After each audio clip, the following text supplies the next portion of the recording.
Թվեր, փաստեր և ֆինանսներ ամփոփում ենք շաբաթը Banks News-ի հետ։ Բանկերը 3-ից 5 տարով հետաձգել են զեղծարարության հետևանքով տուժածների պարտավորությունների մարումը։ Այս մասին ասվում է Կենտրոնական բանկի հաղորդագրության մեջ՝ ի պատասխան զեղծարարություններից տուժած քաղաքացիների բողոքի ակցիաների։ Իդեպ 2025-ի հունվար-մարտ եռամսյակում Հայաստանի առևտրային բանկերը պետբյուջե են փոխանցել 22%-ով ավելի շատ հարկ, քան 2024-ի առաջին եռամսյակում։ Վճարած հարկերի ծավալները կազմել են շուրջ 28 միլիարդ դրամ։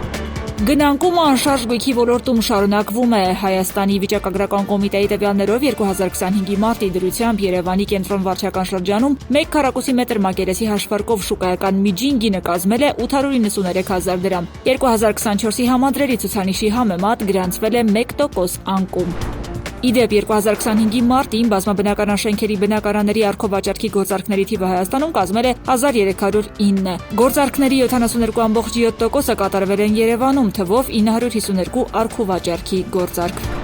2025-ի առաջին եռամսյակում շինարարությունը հյուրանոցային ոլորտում աճել է ավելի քան 81,8%-ով, հասնելով 1,8 միլիարդ դրամի։ Այս մասին են փաստում վիճակագրական կոմիտեի տվյալները։